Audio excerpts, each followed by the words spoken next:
انبار جس علاقے میں تھا وہ سابات کہلاتا تھا۔ سابات آج کل کے ضلعوں کی طرح تھا اور انبار اس ضلع کا سب سے بڑا شہر تھا۔ سابات کا حاکم یا امیر شیرزاد تھا۔ وہ اس وقت انبار میں مقیم تھا۔ وہ دانش مند اور عالم تھا۔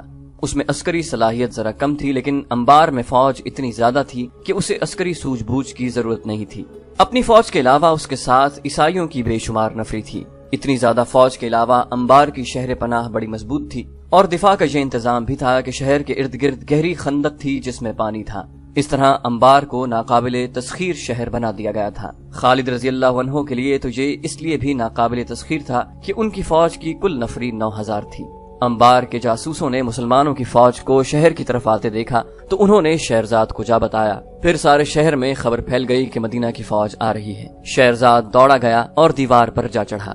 اسے جاسوسوں نے مدینہ کی فوج کی نفری 10,000 بتائی تھی۔ دیوار پر کھڑے شہرزاد نے مسلمانوں کی فوج کو دیکھ کر کہا، نہیں، یہ دھوکہ ہے۔ جنہوں نے ہماری اتنی زبردست فوج کو یک کے بعد دیگرے 4 لڑائیوں میں شکست دی ہے، وہ اتنے احمق نہیں ہو سکتے کہ اتنے بڑے قلعے پر حملہ کرنے کے لیے اتنی قلیل فوج لائیں۔ یہ ان کی فوج کا ہراول ہوگا۔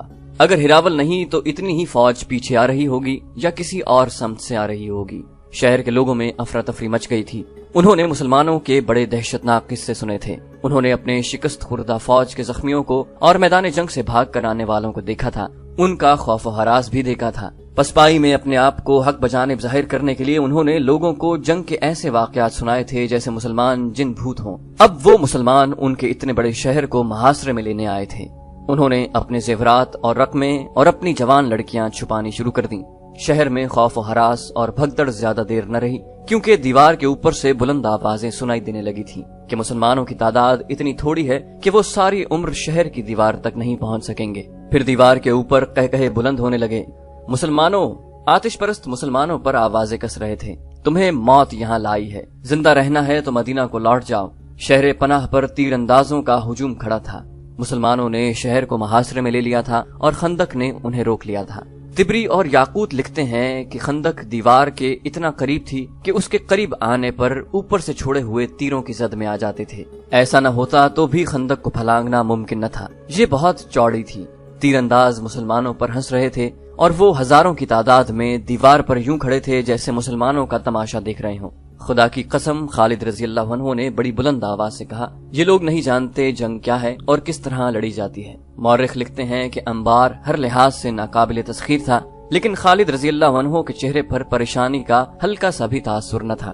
وہ پرسکون تھے۔ رات کو انہوں نے اپنے خیمے میں اپنے سالاروں کو یقین دلایا کہ فتح انہی کی ہوگی، لیکن قربانی بہت دینی پڑے گی۔ انہیں صرف یہ بات فتح کی امید دلا رہی تھی کہ شہر کی دیوار اتنی اونچی نہیں تھی جتنی قلعوں کی ہوا کرتی تھی۔ صبح طلوع ہوتے ہی خالد رضی اللہ عنہ گھوڑے پر سوار ہوئے اور شہر کے ارد گرد گھوڑا دوڑانے لگے۔ وہ دیوار اور خندق کا جائزہ لے رہے تھے۔ انہوں نے اپنے سالاروں سے کہا کہ انہیں 1000 ایسے تیر اندازوں کی ضرورت ہے جنہیں اپنے نشانے پر پورا اعتماد ہو اور جن کے بازوؤں میں اتنی طاقت ہو کہ کمانوں کو کھینچے تو کمانیں دوہری ہو جائیں اور عام تیر اندازوں کی نسبت ان کے تیر بہت دور جائیں۔ جلدی، خالد رضی اللہ عنہ نے کہا، بہت جلدی ہمیں شام تک اس شہر میں داخل ہونا ہے۔ تھوڑی سی دیر میں 1000 تیر انداز آ گئے۔ یہ چنے ہوئے تھے اور سب کے سب جوان اور بڑے مضبوط جسموں والے تھے۔ تم سب خندق تک اس طرح ٹہلتے ہوئے جاؤ کہ کمانیں تمہارے ہاتھوں میں لٹک رہی ہوں۔ خالد رضی اللہ عنہ نے کہا، ایسے لگے کہ تم ٹہلتے ٹہلتے خندق کے قریب چلے گئے ہو۔ جو ہی خندق کے قریب جاؤ، نہایت تیزی سے ترکشوں سے تیر نکالو، کمانوں میں ڈالو اور دیوار پر کھڑے دشمنوں کے تیر اندازوں کی آنکھوں کا نشانہ لے کر تیر چلاؤ، پیشتر اس کے کہ وہ جان سکیں کہ یہ کیا ہو گیا ہے۔ ایک اس کے بعد پھر ایک تیر چلاؤ۔ مورخ طبری کے مطابق خالد رضی اللہ عنہ نے حکم دیا تھا کہ صرف آنکھیں۔ 1000 تیر انداز خالد رضی اللہ عنہ کے حکم کے عین مطابق آہستہ آہستہ خندق تک گئے۔ دیوار پر دشمن کے سپاہی ہنس رہے تھے اور بے پرواہی سے کھڑے تھے۔ انہیں مسلمانوں کا کوئی ارادہ نظر نہیں آ رہا تھا کہ وہ خندق کو پھلانگنے کی کوشش کریں گے۔ خندق کے قریب پہنچ کر ان 1000 تیر اندازوں نے اوپر دیکھا، ادھر ادھر دیکھا، خندق میں دیکھا اور احمقوں کی سی حرکتیں کی۔ آتش پرستوں کے تیر اندازوں نے ان پر تیر چلانے کی ضرورت محسوس نہ کی، حالانکہ مسلمان تیر انداز ان کی زد میں تھے۔ اچانک مسلمان تیر اندازوں نے ترکشوں میں سے ایک تیر نکالا، پلک جھپکتے تیر کمانوں میں ڈالے، کمانے آگے رکھ کر دشمنوں کی آنکھوں کے نشانے لیے اور تیر چھوڑ دیے۔ 1000 تیروں میں سے بیشتر آتش پرستوں کے تیر اندازوں کی ایک آنکھ میں اتر گئے۔ مان بعد مسلمان تیر اندازوں نے 1000 تیر چھوڑے، پھر 1000 اور۔ یہ کہنا صحیح نہیں ہو سکتا کہ مسلمانوں کا کوئی بھی تیر خطا نہیں گیا۔ تاریخوں میں لکھا ہے کہ زیادہ تر دشمنوں کی آنکھوں میں لگے اور شہر میں یہ خبر تیز ہوا کی طرح پھیل گئی کہ ہمارے سینکڑوں سپاہیوں کی آنکھیں ضائع ہو گئی ہیں۔ اب ان سینکڑوں سپاہیوں کو شہر پناہ سے اتارا گیا تو شہر کے لوگوں نے ہر ایک کی ایک ایک آنکھ میں تیر اترا ہوا اور ان زخمیوں کو کربناک آہوزاری کرتے دیکھا۔ ایک انگریز مبصر سر والٹر نے متعدد مورخوں کے حوالے سے لکھا ہے کہ مسلمانوں کی طرف سے 3000 تیر اتنی تیزی سے چلے کہ آتش پرست اپنے آپ کو بچا ہی نہ سکے اور تیر جن کی آنکھوں میں نہ لگے ان کے چہروں میں اتر گئے۔ چونکہ فارس کے یہ سپاہی اور ان کی مدد کو آئے ہوئے عیسائی شہر پناہ پر گھنے ہجوم کی طرح کھڑے تھے، اس لیے کوئی تیر ضائع نہ گیا ہوگا۔ تیر نے ایک ایک آدمی کو زخمی کیا۔ تبری کی تحریر کے مطابق انبار کے محاصرے کو ذات العیون یعنی آنکھوں کی تکلیف بھی کہا جاتا رہا ہے۔ مسلمانوں کے اس وار نے شہر کے لوگوں پر ہی نہیں فارس کی فوج پر بھی خوف طاری کر دیا۔ مسلمانوں نے تو جادو کا کرتب دکھا دیا تھا۔ سابات کا آتش پرست حاکم شہرزاد دانش مند اور دور اندیش تھا۔ اس نے بھانپ لیا کہ اس کی فوج میں جو لڑنے کا جذبہ موجود تھا وہ ماند پڑ گیا ہے۔ اسے یہ بھی احساس تھا کہ اس کی فوج پہلی شکستوں کی بھی ڈری ہوئی ہے۔ چنانچہ مزید قتل و غارت کو روکنے کے لیے اس نے خالد رضی اللہ عنہ سے صلح کرنے کا فیصلہ کر لیا۔ اس نے 2 امراء کو قلعے کے باہر بھیجا۔ خندق کے قریب آ کر ان 2 امیروں نے مسلمانوں سے پوچھا کہ ان کے سالار اعلیٰ کہاں ہیں۔ خالد رضی اللہ عنہ کو اطلاع ملی تو وہ آ گئے۔ ہمارے امیر شہرزاد نے ہمیں بھیجا ہے۔ شہرزاد کے بھیجے ہوئے 2 آدمیوں میں سے ایک نے خالد رضی اللہ عنہ سے کہا، ہم آپ سے صلح کرنا چاہتے ہیں لیکن ایسی شرائط پر جو ہمارے لیے قابل قبول ہوں۔ اگر صلح ہو جائے تو شہرزاد اپنی فوج کو ساتھ لے کر انبار سے چلا جائے گا۔ خالد رضی اللہ عنہ نے کہا، شہرزاد سے کہو کہ شرطیں منوانے کا وقت گزر گیا ہے، اب شرطیں ہماری ہوں گی اور تم لوگ ہتھیار ڈالو گے۔ دونوں آدمی واپس چلے گئے اور شہرزاد کو خالد رضی اللہ عنہ کا پیغام دیا۔ شہرزاد نے اپنے سالاروں کی طرف دیکھا، ہم اتنی جلدی ہتھیار نہیں ڈالیں گے۔ ایک سالار نے کہا، ہمارے پاس فوج کی کمی نہیں۔ دوسرے سالار نے کہا، مسلمان خندق سے آگے نہیں آ سکتے۔ شہرزاد نے سر ہلایا۔ یہ ایسا اشارہ تھا جس سے پتہ نہیں چلتا تھا کہ وہ شہر کا دفاع جاری رکھنا یا خالد رضی اللہ عنہ کے پیغام پر غور کر کے کوئی اور فیصلہ کرنا چاہتا ہے۔ اس کے سالاروں نے اس کے اشارے کو جنگ جاری رکھنے کا حکم سمجھا اور وہ شہر پناہ پر آ گئے۔ 1000 مسلمان تیر انداز جنہوں نے انبار کے 2000 سے زائد سپاہیوں کی آنکھیں نکال دی تھیں پیچھے ہٹ گئے۔ خالد رضی اللہ عنہ نے شہر کے ارد گرد ایک اور چکر لگایا۔ اب وہ صرف خندق کو دیکھ رہے تھے۔ انہوں نے خندق پار کرنے کا تہیہ کر لیا تھا۔ ایک جگہ خندق کی چوڑائی کم تھی لیکن اتنی کم نہیں تھی کہ دور سے گھوڑا دوڑاتے لاتے اور وہ خندق پھلانگ جاتے۔ خالد رضی اللہ عنہ کے دماغ میں ایک طریقہ آ گیا۔ انہوں نے حکم دیا کہ اپنی فوج کے ساتھ جتنے اونٹ کمزور یا بیمار ہو گئے ہیں انہیں آگے لے آؤ۔ ایسے بہت سے اونٹ تھے جو پورا سامان اٹھانے کے قابل نہیں رہے تھے۔ خالد رضی اللہ عنہ کے حکم سے ان اونٹوں کو ذبح کر کے خندق میں اس جگہ پھینکتے گئے جہاں خندق کم چوڑی تھی۔ اتنے اونٹ ذبح کر کے خندق میں ترتیب سے پھینک دیے گئے کہ ایک پل بن گیا۔ اللہ نے تمہارے لیے گوشت اور ہڈیوں کا پل بنا دیا ہے۔ خالد رضی اللہ عنہ نے بلند آواز سے کہا، اب ہم خندق کے پار جا سکتے ہیں۔ اونٹوں کا یہ پل ہموار نہیں تھا، ان کے ڈھیر پر چلنا خطرناک تھا۔ پاؤں پھسلتے تھے لیکن گزرنا بڑی تیزی سے تھا۔ اشارہ ملتے ہی پیادہ مجاہدین کودتے پھلانگتے اس عجیب پل سے گزرنے لگے۔ چند ایک مجاہدین پھسلے اور گرے اور وہ پانی میں سے نکل کر اونٹوں کی ٹانگیں گردنیں وغیرہ پکڑتے اوپر آ گئے۔ شہر پناہ سے دشمن کے تیر اندازوں نے تیروں کا مے برسا دیا۔ ادھر آنکھیں پھوڑنے والے مسلمان تیر اندازوں نے بڑی تیزی اور مہارت سے تیر اندازی جاری رکھی۔ اب ان کی تعداد 1000 نہیں خاصی زیادہ تھی۔ اونٹوں کے پل سے گزرنے والوں میں سے کئی مجاہدین تیروں سے زخمی ہو رہے تھے لیکن وہ رکے ہوئے سیلاب کی طرح خندق سے پار جاتے اور پھیلتے رہے۔ مورخوں نے لکھا ہے کہ مسلمانوں کا یہ اقدام غیر معمولی طور پر دلیرانہ تھا۔ وہ زخمی تو ہوئے، شہید بھی ہوئے، لیکن انبار کی فوج پر اس اقدام کا جو اثر ہوا اس کے سپاہیوں کے لڑنے کے جذبے کے لیے مہلک ثابت ہوتا رہا۔ ان پر مسلمانوں کی دہشت پہلے ہی غالب تھی۔ اب انہوں نے مسلمانوں کا یہ عجیب طریقہ دیکھا کہ اپنے اونٹ ذبح کر کے پل بنا دیا اور تیروں کی بوچھاڑ میں اس پل سے گزرنے لگے تو دیوار سے برسنے والے تیروں میں کمی آ گئی۔ دشمن کے تیر انداز زخمی ہو کر کم ہو رہے تھے اور ان میں بھگدڑ کی کیفیت بھی پیدا ہو گئی تھی۔ خندق پھلانگنے والا صرف ایک دستہ تھا۔ اس دستے کا جوش و خروش اس وجہ سے بھی تھا کہ خود خالد رضی اللہ عنہ ان کے ساتھ تھے اور سب سے پہلے مرے ہوئے اونٹوں پر سے گزرنے والے خالد رضی اللہ عنہ ہی تھے۔ تیر ان کے دائیں بائیں سے گزر رہے تھے اور ان کے قدموں میں زمین میں لگ رہے تھے، مگر خالد رضی اللہ عنہ یوں بے پرواہ تھے جیسے ان پر بارش کے قطرے گر رہے ہوں۔ اللہ اکبر کے نعروں کی گرج الگ تھی اور اس کی گرج میں اللہ کی رجت اور برکت تھی۔ شہر کے لوگوں کا یہ عالم تھا کہ بھاگتے دوڑتے پھر رہے تھے۔ شہر پناہ سے ان کے زخمی سپاہیوں کو اتارتے تھے تو لوگ ان کی گردنوں میں، چہروں میں اور سینوں میں ایک ایک، دو دو اور تین تین تیر اترتے ہوئے دیکھتے تھے۔ زخمیوں کی تعداد بڑھتی جا رہی تھی اور شہر میں خوف و ہراس زیادہ ہوتا جا رہا تھا۔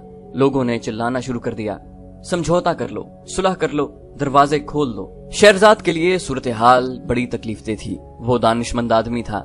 اس نے جب لوگوں کی آہوزاری سنی اور جب بچوں اور عورتوں کو خوف کی حالت میں پناہوں کی تلاش میں بھاگتے دوڑتے دیکھا تو اسے احساس ہوا کہ یہ معصوم بے گناہ مارے جائیں گے۔ انہیں بچانے کا اس کے پاس ایک ہی ذریعہ تھا کہ ہتھیار ڈال دیں۔ اس نے اپنے سالار اعلیٰ کو بلا کر کہا کہ وہ مزید خون خرابہ روکنا چاہتے ہیں۔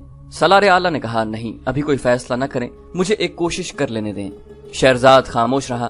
سالار اعلیٰ شہر پناہ کے اوپر اپنی سپاہ کی کیفیت دیکھ رہا تھا جو بڑی تیزی سے مخدوش ہوتی چلی جا رہی تھی۔ اس نے یہ بھی دیکھ لیا تھا کہ مسلمان خندق عبور کر کے آئے ہیں۔ اس نے ایک جرأت مندانہ فیصلہ کیا۔ اس نے ایک دستہ چنے ہوئے سپاہیوں کا تیار کیا اور قلعے کے دروازہ کھول کر اس دستے کو باہر لے آیا۔ اس دستے نے ان مسلمانوں پر حملہ بول دیا جو خندق عبور کر کے آئے تھے۔ خندق کے دوسرے کنارے کھڑے مسلمانوں نے دشمن کے اس دستے پر تیر چلانے شروع کر دیے۔ اس دستے کا مقابلہ مسلمانوں کے ایسے دستے کے ساتھ تھا جس کے قائد خالد رضی اللہ عنہ تھے۔ مسلمانوں کے تیروں کی بوچھاڑوں سے آتش پرستوں کے دستوں کی ترتیب اور یکسوئی ختم ہو گئی۔ خالد رضی اللہ عنہ نے اس دستے کو اس طرح لیا کہ اپنے دستے کو دیوار کی طرف رکھا تاکہ خندق کی طرف سے مسلمان تیر انداز دشمن پر تیر برساتے رہیں۔ خالد رضی اللہ عنہ اس دستے کو خندق کی طرف دھکیلنا چاہتے تھے۔ گھمسان کا مارکا ہوا۔ آتش پرستوں کے کئی سپاہی خندق میں گرے اور باقیوں کے قدم اکھڑ گئے۔ اس دستے کے سالار نے اس ڈر سے دروازہ بند کرا دیا کہ مسلمان اندر آ جائیں گے۔ دروازہ بند ہوتے ہوتے دشمن کے اس دستے کے بچے کچے سپاہی بھاگ کر اندر چلے گئے۔ خالد رضی اللہ عنہ شہر پناہ کا جائزہ لینے لگے۔ وہ مجاہدین کو اس دیوار پر چڑھانا چاہتے تھے جو آسان نظر نہیں آتا تھا۔ انہیں معلوم نہ تھا کہ دیوار کی دوسری طرف ایرانی فوج اور شہر کے لوگوں کی حالت کیا ہو چکی ہے۔ قلعے کا دروازہ ایک بار کھلا۔ اب دروازے میں صرف ایک آدمی نمودار ہوا۔ اس کے پیچھے دروازہ بند ہو گیا۔ اس نے ہاتھ اوپر کر کے بلند آواز سے کہا کہ وہ شہر کا ایلچی ہے اور صلح کی بات کرنے نکلا ہے۔ اس کے ساتھ ہی شہر پناہ سے تیر برسنے بند ہو گئے۔ اے آگ کے پوجنے والے! جب اسے خالد رضی اللہ عنہ کے سامنے لے گئے تو خالد رضی اللہ عنہ نے اس سے پوچھا، اب تو کیا خبر لایا ہے؟ کیا زرتشت نے تم لوگوں سے نظریں پھیر نہیں لی؟ کیا اب بھی تم لوگ اللہ کو نہیں مانو گے؟ ایلچی نے کہا، اے اہل مدینہ، میں کسی اور سوال کا جواب نہیں دے سکتا۔ میں حاکم سابات شیرزاد کا ایلچی ہوں۔ شیرزاد نے کہا ہے کہ تم لوگ اسے اور اہل فارس کو شہر سے چلے جانے کی اجازت دے دو تو شہر تمہارے حوالے کر دیا جائے گا۔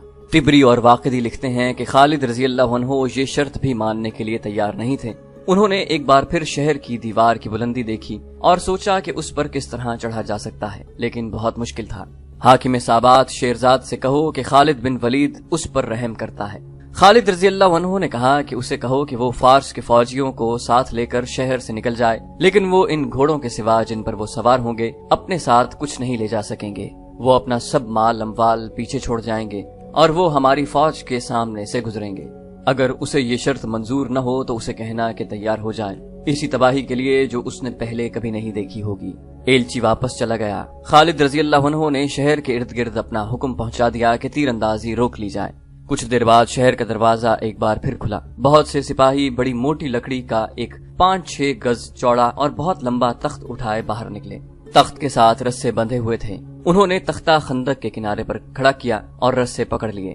پھر یہ رسہ آہستہ آہستہ خندق پر گرنے لگا اور اس کے اوپر والا سرا خندق کے باہر والے کنارے پر جا پڑا۔ یہ پل تھا جو شیرزاد اور اس کے فوج کے گزرنے کے لیے خندق پر ڈالا گیا تھا۔ سب سے پہلے جو گھوڑا باہر آیا اس کی سج دھج بتاتی تھی کہ شاہی استبل کا گھوڑا ہے۔ اس کا سوار بلا شک و شبہ حاکم سابات شیرزاد تھا۔ اس کے پیچھے اس کی بچی کچی فوج باہر نکلی۔ پیادے بھی تھے، سوار بھی، ان میں زخمی بھی تھے جو اپنے ساتھیوں کے سہارے چل رہے تھے۔ وہ اپنے مرے ہوئے ساتھیوں کی لاشیں جہاں تھیں وہیں چھوڑ گئے تھے۔ یہ شکست خوردہ فوج ماتمی جلوس کی طرح جا رہی تھی اور مسلمان خاموشی سے اس جلوس کو دیکھ رہے تھے۔ کسی نے ان کا مذاق نہ اڑایا، پھپتی نہ کسی، فتح کا نعرہ تک نہ لگایا۔ خالد رضی اللہ عنہ گھوڑے پر سوار ایک طرف کھڑے دیکھ رہے تھے۔ وہ تھکے ہوئے نظر آتے تھے لیکن چہرے پر فتح کی رونق اور زبان پر اللہ کے شکرانے کے کلمات تھے۔ یہ جولائی 633 عیسوی کا ایک دن تھا۔ جب آخری سپاہی بھی نکل گیا تو خالد رضی اللہ عنہ مجاہدین کے آگے آگے شہر کے دروازے میں داخل ہو گئے۔ آگے شہر کے عمرہ اور رؤسا دست بستہ کھڑے تھے۔ شہر کے لوگوں کا شور و غل سنائی دے رہا تھا۔ اس طرح کی آوازیں سنائی دے رہی تھیں، وہ آ گئے ہیں، مسلمان آ گئے ہیں، بھاگو چھپ جاؤ۔ خالد رضی اللہ عنہ گھوڑے سے اترے۔ انبار کے عمرہ وغیرہ نے انہیں تحفے پیش کیے۔ شہر کے لوگ ہم سے ڈر کیوں رہے ہیں؟ خالد رضی اللہ عنہ نے عمرہ سے کہا، انہیں کہو کہ ان پر کوئی الزام نہیں، ہم نے اس شہر کو فتح کیا ہے، شہر کے لوگوں کو نہیں۔ انہیں کہو کہ ہم امن اور دوستی کے لیے آئے ہیں، ہم جزیہ ضرور لیں گے لیکن بلا وجہ کسی کی جان نہیں لیں گے، ہم کسی کی بیٹی پر اپنا حق نہیں جتائیں گے، کسی کے مال و دولت کو ہاتھ نہیں لگائیں گے، ہم صرف ان کے مال اموال کو اپنے قبضے میں لیں گے جو ہم سے شکست کھا کر چلے گئے ہیں۔ جاؤ اپنے لوگوں کو ہماری طرف سے امن اور سکون کا پیغام دو۔ خالد رضی اللہ عنہ نے اپنی فوج کو ایک حکم تو یہ دیا کہ جو لوگ ان کے خلاف لڑ چکے تھے ان کے گھروں سے قیمتی سامان اٹھا کر ایک جگہ اکٹھا کر لیا، اور دوسرا حکم یہ کہ شہر میں گھوم پھر کر یہیں کے لوگوں کو دوستی اور امن کا تاثر دیا جائے، اور یہ بھی کہ لوٹ مار نہیں ہوگی۔ شہر پناہ پر گدھ اتر رہے تھے، وہاں آتش پرست سپاہیوں کی لاشیں پڑی تھیں، شدید زخمی بے ہوشی کی حالت میں ادھر ادھر پڑے ہوئے تھے، شہر کی فضا میں موت کی بو تھی۔ خالد رضی اللہ عنہ اس مکان میں گئے جس میں شیرزاد رہتا تھا۔ وہ تو محل تھا، دنیا کی کون سی آسائش و زیبائش تھی جو اس محل میں نہ تھی۔ خالد رضی اللہ عنہ جو زمین پر سونے کے عادی تھے حیران ہو رہے تھے کہ ایک انسان نے اپنے آپ کو دوسرے سے برتر سمجھنے کے لیے کتنی دولت خرچ کی ہے۔ خالد رضی اللہ عنہ نے حکم دیا کہ بیش قیمت اشیاء کو مال غنیمت میں شامل کر لیا جائے اور خزانہ ڈھونڈا جائے۔ خزانہ ملتے دیر نہ لگی، اس میں سونے اور ہیرے جواہرات کے انبار لگے ہوئے تھے۔ ارد گرد کے قبیلوں کے سردار اطاعت قبول کرنے کے لیے خالد رضی اللہ عنہ کے پاس آنے لگے۔ خالد رضی اللہ عنہ نے جزیے کی رقم مقرر کی اور اس کی وصولی کا حکم دے دیا۔ تو دوستو یہ تھی ہماری آج کی ایپیسوڈ، امید کرتے ہیں آپ کو ہماری ایپیسوڈ پسند آئی ہوگی۔ جانے سے پہلے اس ویڈیو کو لائک، شیئر اور کامنٹ کرنا مت بھولیے، اور اگر آپ ہمارے چینل پر نئے ہیں تو اسے سبسکرائب کیجئے اور بیل آئیکن پر کلک کیجئے تاکہ آپ کو تمام ویڈیوز فوراً ملتی رہیں۔